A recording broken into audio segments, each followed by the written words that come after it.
2025 is set to be one of the biggest years in creative history, which is why in today's episode of Design Ahead, we're going to be continuing our look ahead to the next 12 months. So welcome back to Design Ahead with me, Jake Fernandes, and I hope you all had a great Christmas and holiday break. I'm actually recording this a couple of days before Christmas because I know it's going to be very busy for me, and I really want to get this podcast out to you guys before the new year kicks off. So if you caught the last couple of podcasts, you would have seen that we did a year reflection of 2024, covered some of the most groundbreaking products and topics and things that have really transformed the industry over the past 12 months.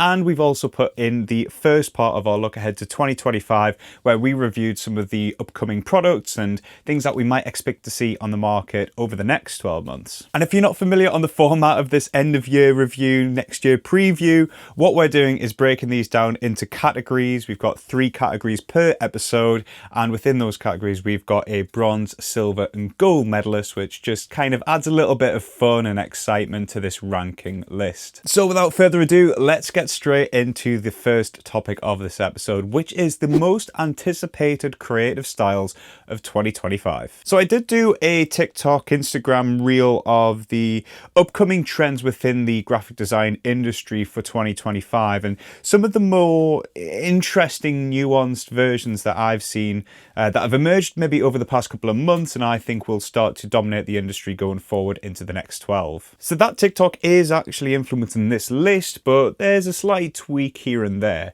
But we're starting off at number 3, which is biophilic design. So biophilic design, what is it all about? Well, it's about taking an environmental look at design. It has its roots, pun intended, firmly planted in industrial design and architecture.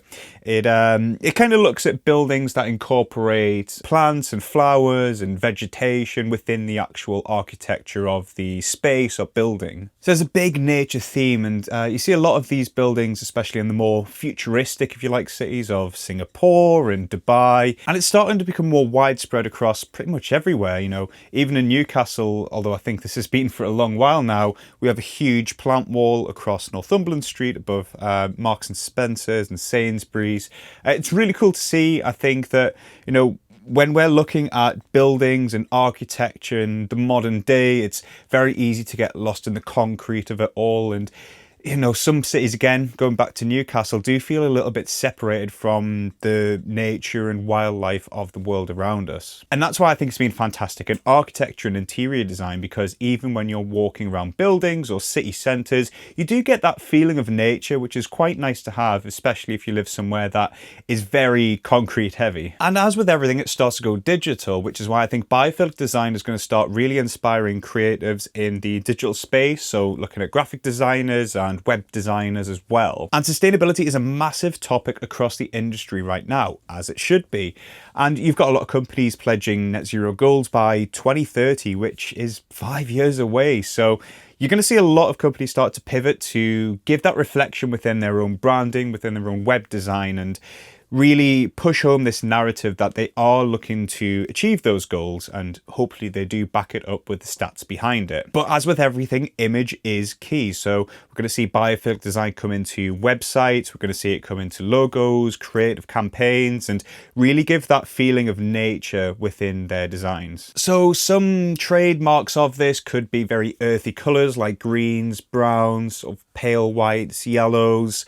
You'll also be seeing serif fonts. You'll be seeing imagery or illustrations of, you know, trees, plants, vegetation, all really feeding into this nice natural feel. And as well, you might see those illustrations in animation form and more in video production, where we use an emphasis on the environment within our storytelling. Now, you've got really cool transitions in there. You've got overlays that you can use. There's a lot of creative techniques that media, in particular video and animation professionals, can use to convey that imagery and idea of biophilic design. We've also got product designers, UX designers being very eco-focused. So if we're designing a new product, we might want to ship some features in there that promote sustainability. We might want to guide the user down sustainable actions. So for example, a clothing website might have sustainable products that they can add a filter for, so users can pop in that and then see all of of the sustainable options instead of maybe some of the more fast fashion typical options in there. So yes, biophilic design I think is a great one. It's fantastic. I really like to see the environment put on a platform. I just really hope that this is done correctly and in line with company goals rather than being a bit of a greenwashing campaign. But biophilic design is going to be one to look out for in 2025. So number 2 in the list is going to be retro futurism. And now over the past couple of years, we have seen quite a lot of retro designs. It's not something that's going to be brand new for 2025, but retro futurism kind of builds upon what has already been put out there in a more futuristic way and kind of collides in two big styles over the past few years together. So we take the retro part, it's the 70s, the 80s, the arcades, retro clothing. It's been reflected very well in popular media as well. So if we're looking at music, you've got artists like Dua Lipa and The Weeknd releasing #1 albums that take a lot of inspiration from the 80s. I think we've all got a really good idea of what retro is now. It's the big, the bold, the bright, the colourful. But futurism and futurist design is an interesting one that I think is going to collide very well with retro. So futurism is that alien sci-fi kind of neon colours and very odd looking design that we've seen over the past few years. So as somebody who really loves futurism within music and that kind of futuristic aspect of current genres, so you've got bands like Northlane and Bring Me the Horizon really focus on this sci-fi alien kind of sound and mixing it together, and they've done a really good job on the artwork as well and conveying that message. So futurism is those sci-fi elements, and then if we combine it to make retro futurism, you've kind of got that sci-fi futuristic feel but with a kind of nostalgic twist to it. You know, kind of think of styles like cyber or vaporwave, where it is quite 80s inspired, and especially the colour schemes that are being used there, but the styles, the illustrations, the actual execution of it does feel quite futuristic. And I think this is where artificial intelligence is also going to play a big part in. It's going to be really interesting to have these merging of styles to see what its interpretation is or how it could be interpreted. You know, there's many ways in which we can take parts of retro and futurism and combine them together. It doesn't just have to be this bold and bright, colourful 80s style that's now been put into this really sci-fi alien typeface or design. It could be other aspects of it, you know, it could be the designs of the 80s mixed in with this cyber green and cyber yellow colours within futurism. I think there's a lot of ways you could approach it, and I think with artificial intelligence, we'll get more chance to mix and match and see what comes out the other end. And also, it doesn't just have to be about the 80s, you know, retro can be anything. I think it is very much a label that has been describing that period of time, but you could have Renaissance paintings that are coming out with cyberpunk stuff at the other end. It's really interesting to see what will happen, and I think retrofuturism is going to be one to look out for in 2025. And so what is the #1 creative style for 2025? In my opinion, it's going to be maximalism. So we all probably know what minimalism is by now. It's that very stripped back design that focuses on a few key elements on the page. Personally, it's my favourite style. I really like how it doesn't overcomplicate things. You know, my ethos when I'm designing or when I'm approaching pretty much anything is less is more, because you really want to focus on the key elements, especially from like a user design perspective, to make sure that you don't overcomplicate things or you don't give too many options that overwhelms a user. You really want them to perform the tasks that they're there to do, and you want to guide them through that process as easy as possible, which is why minimalism really complements that well. So maximalism on paper just sounds like the complete opposite, doesn't it? It just sounds like shove everything in there, make it as crazy and complex as possible. But what it really is focusing on minimalism just on a larger scale, that maximized scale. So you might have a typographic element that is running across the entire page, but it's just that, you know, we're not overcomplicating things. We're not shoving more stuff in there that needs to be there. So we do keep those clear structured layouts, we keep those very sleek designs, but we might just, for artistic purposes, turn everything up by a scale of 5 or 10. I think what it does really well is just turns everything up a little bit more. You know, minimalism's not going anywhere. It's still a very important thing, but I think the design style evolution of that is with maximalism, where it's more artistic, really. You know, we're not trying to create something that is going to be the new Google or try to think of great UX websites, maybe like a BBC News website, for example. We're not trying to make it super grand and, you know, have all of these crazy things going on that's going to overwhelm the user.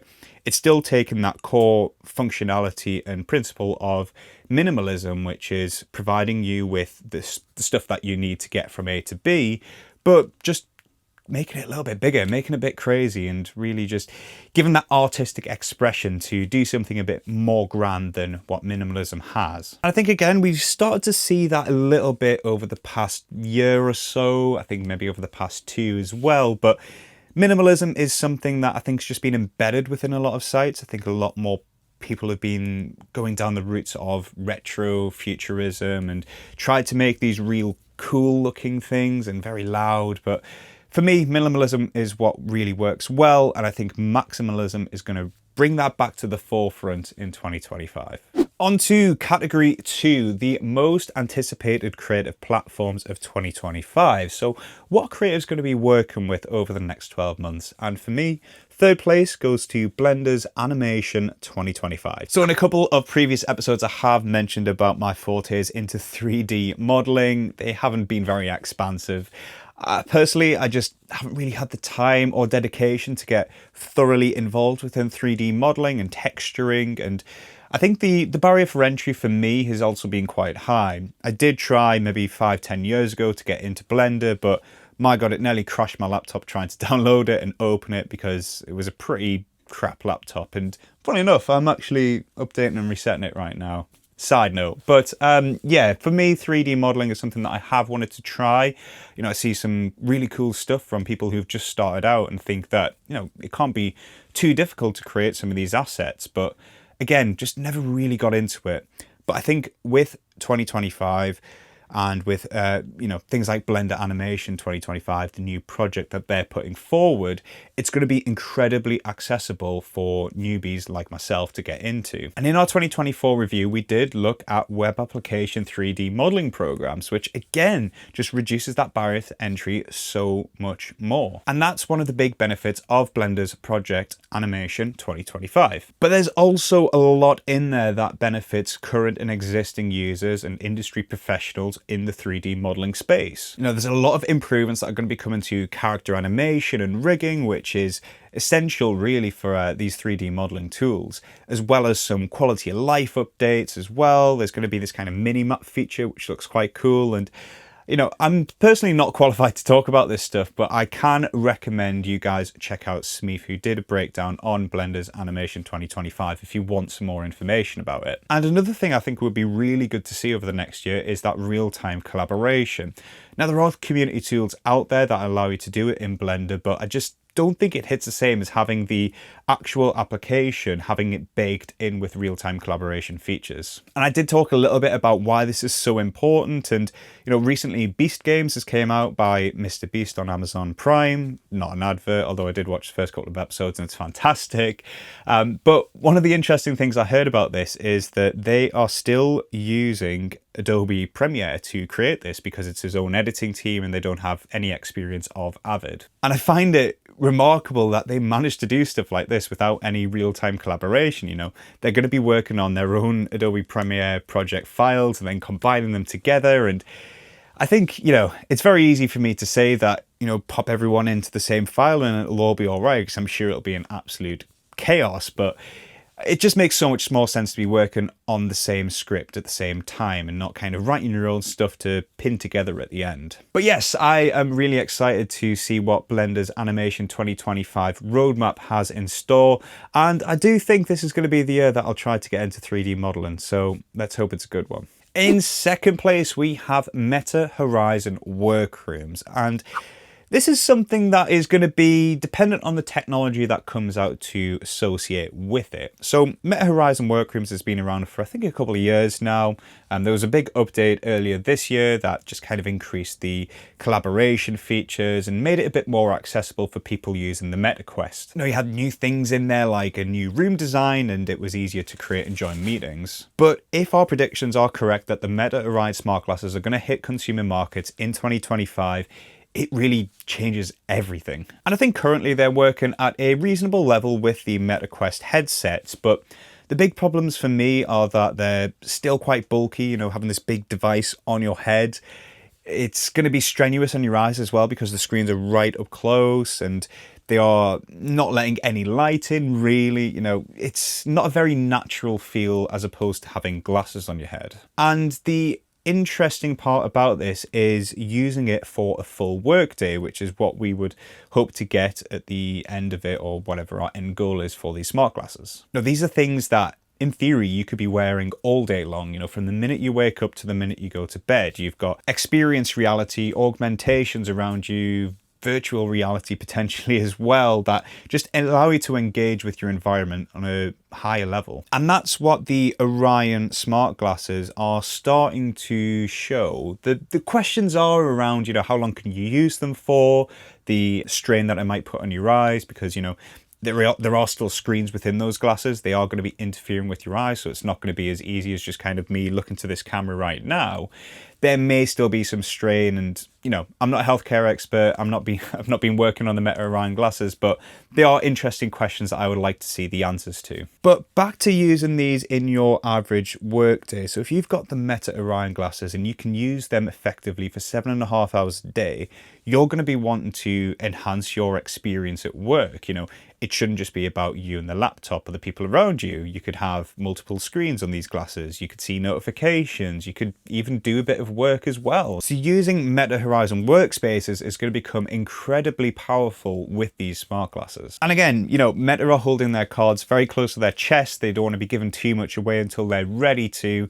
And that's why I think over 2025, it's going to be very interesting to see what they deliver and what they start to promise, and more impactfully, what they actually release. And I'd be really interested to see if anybody in 2025 can complete a full workday just by using the Meta Horizon smart glasses and the Meta Horizon workspaces. So number one, what is the most anticipated creative platform of 2025, I hear you ask? Well, to me, it's Adobe's experience reality offerings. So 2024, we saw Adobe Firefly really take flight, and towards the end of it, we actually saw it being integrated with experience reality. So you've got the Meta Quest, for example, you've got the Apple Vision Pro that allows you to use Adobe Firefly as a built-in app. And again, as you know, it's designed to speed up workflows, improve idea generation and creativity. And I think it more importantly shows that Adobe are ready to start embracing AI and experience reality together. I think this was the inevitable first step that they needed to take. You know, they needed to just get these tools working within an experience reality environment. But what that means they needed to do is they needed to create an experience and an application that works for these experience reality devices, which is something that, you know, not a lot of companies are actually doing, that are specialized in laptop, desktop-based products. Within gaming, you've got a lot of companies that are starting to branch out into VR. So you've got Ubisoft, who created Assassin's Creed for VR, but, you know, not a lot of other companies, especially in the creative space, are creating applications for VR. You know, if we go back to Blender, or if we go to Figma, nobody's doing anything in the VR and AR space, but Adobe are already starting to put their products within it. So let's kind of theorize, what could Adobe be up to, or what might be in their plans for 2025 and beyond? And you've got to remember that they are working within the 3D modeling space. You know, you've got Adobe Substance, which has a few offshoots of that for texturing, modeling, etc. And my prediction is we're going to start to see Adobe Substance and Adobe create more applications that are to be used on these virtual and augmented reality devices. I think in the last episode we talked a little bit about holographic interfaces, where you could kind of have this 3D interface that allows you to manipulate it in real time and create 3D models, you know, a little bit like a clay or pottery crafting kit. And that's what I think Adobe might start to branch into, is to bring Substance into the VR and AR space to allow you to use the power of these products and create 3D things within these tools. We also saw a sneak peek at Adobe Max 2024 of this Project Neo, which is a more accessible way to create in 3D. And I think it's very clear that Adobe are doubling down on this 3D modeling aspect. I think we saw the likes of Adobe XD get binned off when the Figma deal collapsed, and they just realized that they're not going to compete with products like that. And interesting, although I will talk a little bit about Figma in the next category, I think Figma are going to start to branch into more of the Adobe traditional markets, especially over the next year and probably years after that. But I think Adobe will start to look into 3D modeling. In Adobe Max, we saw Project Neo announced or rumored, where there's a more ease of access has been increased into the 3D modeling world with Project Neo. So it's interesting, but it does seem like they're very firmly rooted within this. And if you've got a virtual reality app that allows you to manipulate things in 3D, it just makes a lot of sense to be within that market. And into the final category, the top companies of 2025. Who are the big hitters that we need to be paying attention to? And in third place for me, as I just mentioned, it's Figma. Now, at risk of sounding like a broken record, I did cover Figma in my top companies of 2024 because it was an incredible year for them.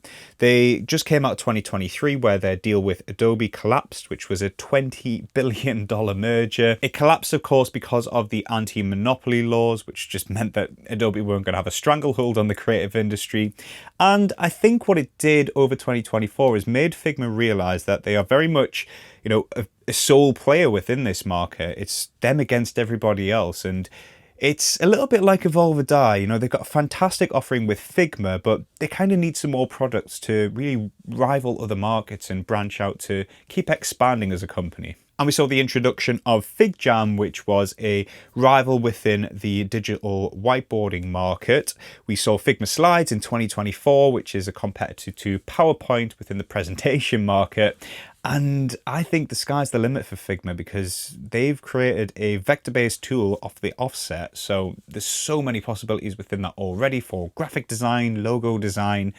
And I think it's very clear that they're not happy with just having a couple of key products. They're ready to rival Adobe. And I believe they're going to go down this route of being the all-in-one package for creative professionals. You've already got the UX UI part. There's a lot of potential within graphic design, as I mentioned, with the vector-based programs. You've got FigJam, which kind of encapsulate that human-centered design aspect, including researchers. You've got Figma Slides, which is a competitor to PowerPoint. So, as a UX designer, I could very easily do 80% of my job purely within Figma-based products already. So I think they'll start to look at the Microsoft offerings as well. You've got things like Word, you've got Excel, all of these different tools that would be used within the creative industry, and just tying them all together to make it a bit more designy, if you kind of get what I mean. I think that's one of the big things with Figma Slides that it does well, is it's very difficult to design things within PowerPoint, but you kind of create these really cool designs within Figma Slides that you can't do easily within PowerPoint. So I think it's here to stay, and I think if anything, it's going to become more and more popular across the creative industry and possibly beyond as well. So for 2025, as I alluded to there, I think they're going to start competing with more Adobe and Microsoft products to give that all-in-one offering. Where do they go next is a good question. I think it would make sense to have this kind of InDesign replacement where, you're creating more print media, you're creating some more booklets, posters, marketing materials, because I think that's another industry that Figma can start to bring in, is those marketing professionals. They do overlap a little bit with graphic design and time. So getting them on board with the Figma ecosystem is going to be really important for them. And again, expanding their offerings, expanding what they can do into things like InDesign and potentially like an Illustrator replacement or something like that. It'd be really cool to see, as well as their AI offerings. They've already got tools in there that are massive quality of life improvements, which is a fantastic start. I haven't really used them too much, but then again, they are quite new, so I've not really had a chance to experiment that much with them. But as AI offerings become more and more expansive and become a little bit more ingrained with our creative processes, it'll be interesting to see what Figma can do to really make everything so much easier for us all. And you've also got that generative AI aspect, which I'm thinking, are they going to maybe make a little bit of a move into there? Especially if you go down that creative route of, the likes of Photoshop and Adobe Firefly, where you're generating images or generating things on the fly. It'd be interesting to see if Figma have a generative AI component within there, and if they are, it's probably going to be coming out in the next year. So in second place, speak of the devil, it's Adobe. Now, I kind of want to expand upon the conversation I was having with the Adobe XR offerings, you know, being a big player within the experience reality and artificial intelligence areas. As I've mentioned before, over the past couple of years, Adobe's AI offerings have really stood out across the industry and kind of led the way in the direction of how the creative industry is going to start using AI to enhance workflows. Talked a little bit about their XR and 3D modeling aspects, but I think if you kind of look at the grand scheme of things and what was mentioned in Adobe Max 2024, it's going to be very exciting for the general consumer of Adobe products. So looking at the timeline for Adobe is quite interesting because they normally have Adobe Max around October time, and I think it's set to be in October again in 2025, which is their huge showcase. You know, they drop new versions of applications, they drop brand new things off the shelf and really make an impact within October of that year. So traditionally we've seen, you know, the build up to that sort of January to October is more smaller releases or things that they've been working on behind the scenes to get out there in preparation for Max at the end. And again, looking back to Max in 2024, we saw a couple of really interesting announcements like Project Clean Machine, which has this ability to remove flashes and remove unwanted items within Premiere Pro. We also had Project Hi-Fi, which was this dreams to screens idea that allowed you to sketch something out, pop it in, and then get a fantastic, beautiful looking image at the other end. So I like to think that these projects are going to be delivered over the next few months within 2025 and aren't just going to be something showcased at Max 2025. But I think we just have to really see how far along the line these things are, because again, they were very much in the demo environment. They were things that they were working on but didn't give a concrete timescale on when they were going to be completed. So ideal world, we see them drop in the next 8 months, and then Adobe Max 2025, I think we're going to see some mad stuff coming out of that. So let's see closer to the date what they're going to rumor. And in first place, the company we all need to be keeping a very close eye on in 2025, none other than OpenAI. So for those of you who have been listening to this podcast for a while now, you will know very clearly how much I love OpenAI and the work that they're doing. And I felt like I was bringing them up all of the time, and you know, for good reason. They are a fantastic company that are very much pioneers of this stuff. You know, they're creating the state-of-the-art technology for AI, but I didn't want to speak about them in this list if I could avoid it. However, they announced GPT-03 just a couple of weeks ago, and it is the most incredibly scary, fascinating product I think we've ever seen. And so the reason for it is we have the ARC AGI test, which is kind of dumbed down this industry standard methodology to test an AI model to see how close it is to artificial general intelligence, which is where it thinks for itself and complete things that no human can do.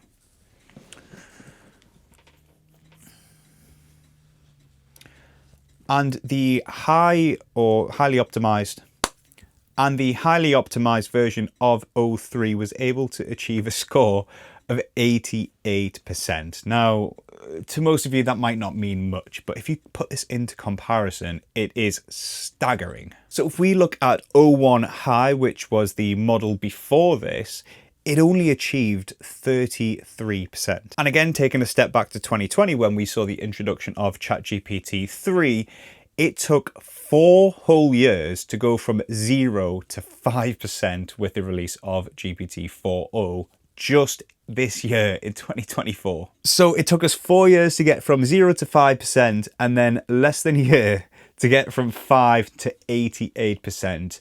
Honestly, the way in which this has turned everything within the industry and within the world up on its head cannot be put within this podcast. So I would strongly recommend for those of you who are interested to check out some of the more in-depth videos out there about OpenAI's ChatGPT 03 model. And so before I give my prediction on OpenAI in 2025, I just want to give a little bit of a caveat that the benchmark for AGI and the factors that would contribute to it have been widely debated within the industry, and ARC AGI as well has also been thought about. You know, do they need a version 2, a version 3, which is likely going to come? So it's not just going to be that it hits 100% on the first version of ARC and becomes AGI.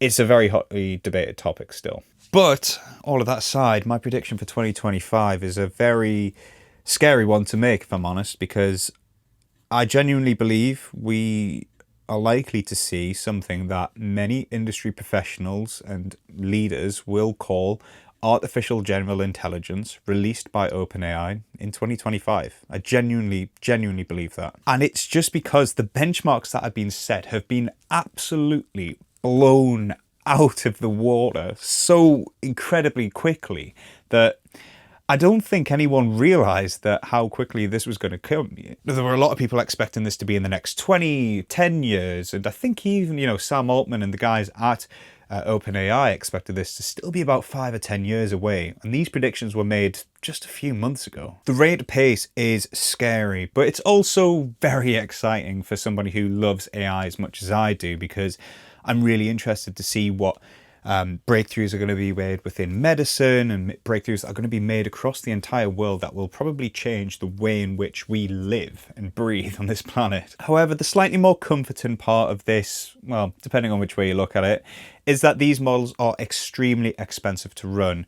O3, it costs around about $1,000 to perform one action. So it's quite a way off having an impact on the consumer market, let's say. But the counterpoint to that is that you have to take into account, right? These guys have this model. They've got something that could be blowing every human out of the water. So what are the motivations? Microsoft has a huge stake within OpenAI, and there's been a lot of questions around the ethics and motivations in particular within OpenAI raised over the past couple of years now, to be fair. Something that did start out as an open source company has now become closed source, and you've really got to question that. So again, probably something for another day, but the main focus here is that 2025, my very bold prediction is that we will see artificial general intelligence released in the next 12 months. And on that bombshell, I think it's a great place to wrap up for the day and for the year. So thank you all so much for checking out Design Ahead in 2024. It's been a bit of a dream of mine to start up something like this. I really enjoy podcasting and talking to you guys, researching, explaining things that I know and asking questions that I don't know the answers to as well. And being able to do that, it's getting the confidence to do this and make sure that it's a regular thing. I think over the Christmas period, there's been a couple of episodes sprinkled in, not necessarily every Tuesday, might be on a Wednesday, but over the new year, we will definitely become more of a regularly scheduled thing. I've also got some very exciting news that I can't wait to share with you guys over the coming months about Design Ahead. We're going to be expanding beyond the podcast space in future, but I'm going to keep a wrap on that for now as we get some things kind of ironed out and really understand how we're going to be planning ahead for Design Ahead. But as always, thank you so much for your support and checking these videos out. If you have enjoyed, please do leave a like, subscribe and follow wherever you get these podcasts. Check out Let's Design Ahead on Instagram and TikTok for some more short form rapid content. And I will catch you guys in 2025.